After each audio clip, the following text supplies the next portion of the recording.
Kami persilakan Ibu. Terima kasih Bu Dini. Bismillahirrahmanirrahim. Assalamualaikum warahmatullahi wabarakatuh. Waalaikumsalam Waalaikumsalam warahmatullahi warahmatullahi wabarakatuh. wabarakatuh. Alhamdulillah wa syukurillah wassalatu wassalamu ala rasulillah. La haula wa la quwata illa billah. Rabbi israh li sadri wa yassir li amri wahlul 'uqdatam min lisani yafqahu qawli. Yang terhormat Bapak Ketua Pelaksana Harian beserta jajarannya, yang terhormat Bapak narasumber pada hari ini, Bapak Dr. Tri Juda Airlangga, spesialis THT KL. Kemudian yang saya hormati Ketua Bekoms SD Islam Al-Azhar Bumi Serpong Damai, Ibu Nenden beserta jajarannya, wabil khusus nih kepada si pendidikan yang diketuai oleh Ibu Dini beserta wakil dan anggotanya. Yang terhormat Ketua Bekoms TK, SMP, SMA Al-Azhar BSD dan Bekoms SD, SMP Al-Azhar BSD Admetland. Yang terhormat Kepala Sekolah TK, SMP, SMA atau yang mewakilinya. Yang saya hormati dan saya banggakan Bapak Ibu orang tua murid SD Islam Al-Azhar BSD. Dan terakhir yang saya cintai Bapak dan Ibu guru SD Islam Al-Azhar Bumi Serpong Damai. Pertama-tama sudah sepantasnya kita panjatkan puji syukur kehadirat Allah Subhanahu wa taala karena pada hari ini kita bisa berkumpul meskipun lewat Zoom ya, via Zoom. Kita masih diberikan begitu banyak nikmat, terutama nikmat sehat ya di masa pandemi ini. Yang sangat kita syukuri adalah itu, nikmat sehat Bapak Ibu semua yang ada di sini. Sholawat serta salam semoga selalu tercurah kepada junjungan kita Nabi besar Muhammad SAW. Mudah-mudahan kita semua mendapatkan syafaatnya di yaumil akhir. Bapak dan Ibu yang berbahagia, pertama-tama kami ucapkan terima kasih kepada Bekoms SD Islam Al-Azhar Bumi Serpong Damai, Ibu Nenden beserta BPH dan si pendidikan khususnya yang pada hari ini menyelenggarakan acara yang sangat luar biasa. Kalau saya lihat di sini dari temanya ini sangat pas sekali Bu Dini ya. Temanya diambil strategi bahagia di saat pandemi gitu ya. Karena dari temanya saja sudah sangat menarik nih Bu Dini ya. Saya jadi penasaran juga apa sih isi webinar ini gitu ya. Saat ini kan kalau kita keluar rumah ada perasaan was-was, takut, khawatir kita terjangkit virus COVID-19 gitu ya. Dan itu tentu saja membuat kita tidak bahagia. Dan di berbagai media ya kita mendapatkan informasi kita harus bahagia untuk meningkatkan imunitas tubuh kita gitu kan ya. Nah kalau kita was-was, khawatir, takut, nah tentu kan tidak bahagia ya. Nah itulah makanya saya penasaran apa nih strategi bahagia di saat pandemi seperti ini. Ya mungkin teman-teman, Bapak Ibu yang ada di sini juga sama nih Bu Dini ya. Selanjutnya mungkin saya sangat berterima kasih kepada seluruh Bekoms ya, terutama Bekom SD Islam Al-Azhar BSD yang selalu dapat bersinergi dengan sekolah yang saling mensupport ya, saling mendukung kegiatan-kegiatan baik itu yang diadakan oleh Bekoms maupun kegiatan-kegiatan yang diadakan oleh sekolah SD Islam Al-Azhar BSD. Mudah-mudahan acara pada hari ini dapat berjalan dengan lancar. Kami berharap semua yang hadir di sini bisa mengikuti sampai selesai sehingga kita nanti bisa memetik manfaat yang banyak dari acara pada hari ini. Mungkin itu saja sambutan dari saya, Bu Uti dan hadirin yang berbahagia. Mudah-mudahan kita semua selalu diberikan keselamatan, kesehatan oleh Allah Subhanahu wa taala. Wabillahi taufik wal hidayah. Wassalamualaikum warahmatullahi wabarakatuh. Waalaikumsalam warahmatullahi wabarakatuh. Baik, terima kasih sekali Ibu Asyuro atas sambutannya yang sangat memotivasi kita ya untuk bisa mengencourage kita untuk bisa stay sampai dengan akhir acara. Semoga acara ini betul-betul bisa memberikan manfaat. Tanpa berpanjang lebar, kita akan langsung menyapa narasumber kita, Bapak Dr. Juda Airlangga, yang kebetulan beliau ini saat ini masih bertugas di Sakit Cipto Mangunkusumo Kemudian beliau juga masih bertugas di Rumah Sakit Pondok Indah, kemudian Rumah Sakit Cinere, ya.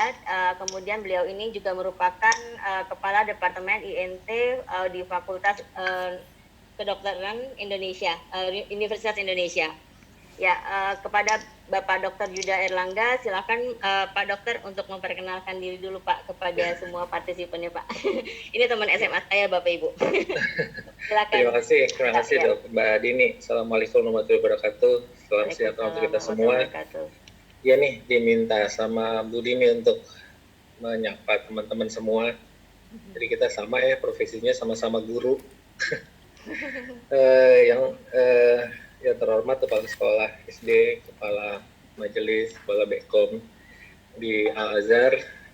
Mungkin bukan presentasi kali ya, lebih banyak kita sharing. Karena mungkin kita udah bosen kali ya, udah dari bulan Maret sampai bulan September ini kita sama-sama nggak bisa kemana-mana, nggak bisa ngajar.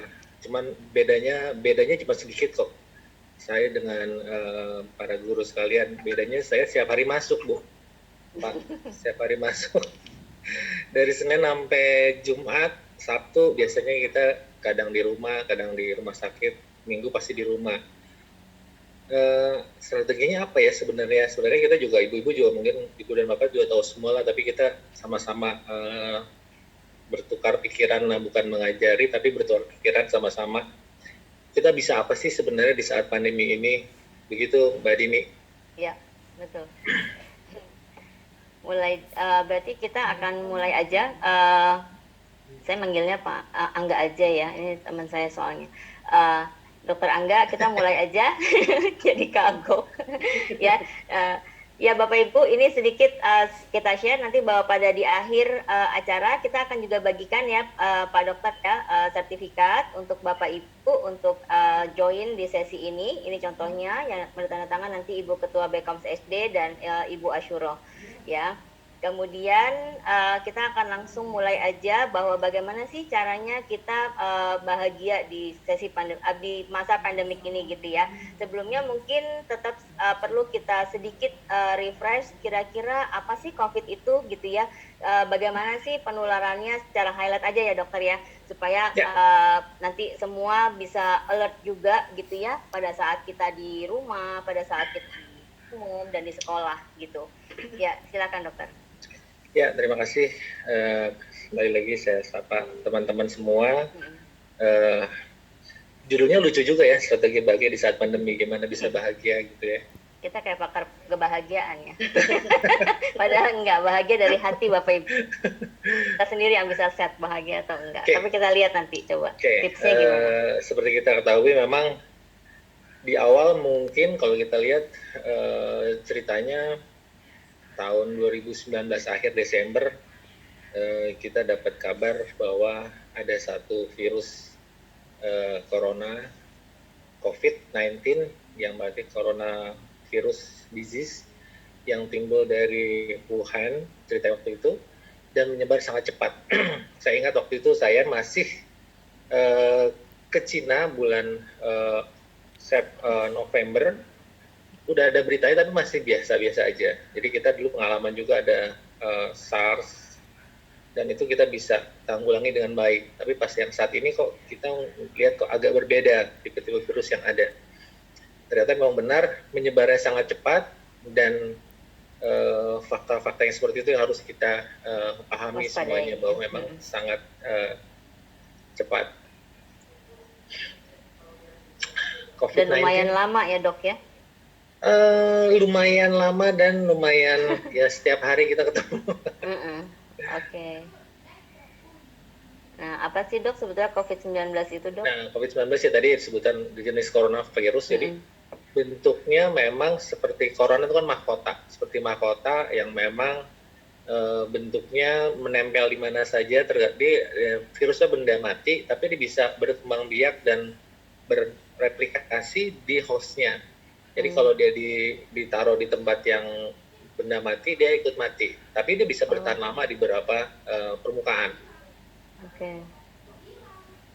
Nah, ini penyakitnya tertular dari orang lain sama dengan pilek dan flu melalui tetesan air liur yang dikeluarkan ketika berbicara, batuk, dan bersin.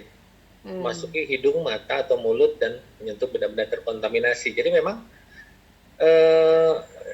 banyak upaya yang kita lakukan di awal-awalnya, kita pakai masker yang seperti apa, penularan seperti apa, dan sampai di ujung-ujung kita pakai, kalau kami di tenaga medis pakai N95 dengan level 3. Dan itu sangat banyak sekali yang kita temukan dan kita temui. Jadi semua pasien sekarang tidak ada yang tidak kita anggap sebagai COVID, karena memang gejalanya bermacam-macam. Kita mau coba dulu ya. Gejalanya dari batuk-batuk, demam, sakit tenggorok, penciuman berkurang, dan diare. Karena kebetulan saya dokter THT, banyak pasien yang datang ke kami, datang tidak ada keluhan sama sekali, hanya mengemukakan bahwa dok, saya penciuman saya udah mulai berkurang nih, udah mulai kok agak nggak enak nih. Biasanya kita langsung nggak diperiksa dulu, langsung kita periksa pemeriksaan dengan tes untuk memastikan dia corona atau tidak, karena memang itu yang paling banyak kita temukan. Karena corona ini gejalanya bermacam-macam, jadi kita bilang 1001 wajah corona itu saat ini.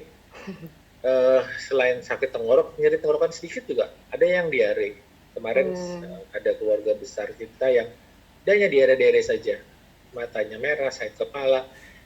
Indera perasanya juga tidak hanya penciuman tapi indera perasa. Jadi kita makan nggak ada rasanya gitu, makanan, dok? Iya. Ada yang cuma merah-merah aja, ruam-ruam di kulit. Gejala itu terjadi 1-14 hari, ringan dan berat. Makanya kemarin ada istilah-istilah OTG lah. Dia tidak ada keluhan sama sekali. Memang itu yang kita waspadai ya. Kita waspadai seperti itu. Betul. Kalau ruam pada kulit itu sama kayak alergi nggak, dok? Bentol-bentol gitu. Hampir mirip kayak alergi. Kalau alergi ada biduran itu merah-merah. Jadi memang ada yang cuma merah kayak spotting itu juga kita dapatkan kasus seperti itu. Jadi dikira alergi padahal ternyata itu salah satu gejala itu. Jadi kita nggak makan apa-apa kok, nggak kegigit binatang apa kok, nggak pakai apa-apa juga. Toto kok agak sedikit merah. Kita dapatkan kasus seperti itu. Nah, apa yang kita lakukan mungkin kita highlight aja 3T kita lakukan untuk memastikan. Kita lakukan tes, telusur, dan terapi. Nah, di tesnya itu kita tahu kan dulu pertama-tama kita pakai rapid test. Rapid test dibagi dua, rapid test dengan antibody dan rapid test dengan antigen. Ada juga yang tes PCR, mungkin yang orang banyak tahu tes PCR adalah untuk menilai nukleus di proteinnya, itu yang pasti lebih pasti. Sekarang mungkin pemerintah sudah bilang tidak, untuk spesifitas dan sensitivitas dari rapid test yang antibody udah mulai agak ditinggalkan, lebih banyak sekarang menuju ke rapid test antigen dan PCR, tapi untuk kepastian dengan PCR. Dan jadi akurasi tertinggi itu di PCR ya, dok? PCR. Jadi PCR, ya? Tapi orang juga males ya, tuh mahal banget sih ya, 1 juta banget lebih gitu ya. Bener. Nah, untuk memastikan. Tapi mungkin harusnya kalau di kami, kalau di RSM pasien-pasien dirawat sih semua gratis, semua dari A sampai Z program pemerintah. Dan tata laksana terapi. Jadi terapi banyak banget nih, terapi dari standar mungkin kloroquine lah, atau mungkin ibu-ibu setiap hari gimana kalau di terapinya pakai minyak kayu putih. Nah, iya betul, dok. Itu dengar tuh minyak kayu putih, terus ke kumur pakai air garam. Air garam, pakai air betadine, silakan aja kalau itu kan, karena memang penelitiannya memang masih berjalan, penyakit ini masih penyakit baru. Ada juga yang kalau dulu ada yang udah positif dikasih obat ini sembuh tuh besoknya negatif. Mungkin dia tergolong yang OTG. Tapi biasanya kita lakukan penelitian ini menggunakan pasien-pasien yang sedang berat. Nah, itu kita lakukan penelitian sejauh ini. Dan mungkin yang kedua, 3M udah bosan juga kan, kalau zamannya demam berdarah, menguras, mengubur, menimbun. Kalau sekarang menggunakan masker, menjaga jarak, tidak 1,5 lagi, mungkin ya terakhir 2-3 hari yang lalu 1,8 sampai 2 meter. Karena dropletnya itu, jadi 1,5 meter oke lah, tapi lebih jauh lebih baik. Dan ketiga, mencuci tangan. Memang virus ini mudah mati sebenarnya, kita mencuci tangan dengan sabun apapun juga cukup baik. Dan kita kadang-kadang ibu-ibu juga takut ya beli makanan dari hantaran layanan hantar itu harus diapain nih, beli sayur seperti apa. Sebenarnya kita bersihkan di air mengalir sudah cukup sih, rekomendasi dari WHO. Jadi cukup dibersihkan dengan air mengalir.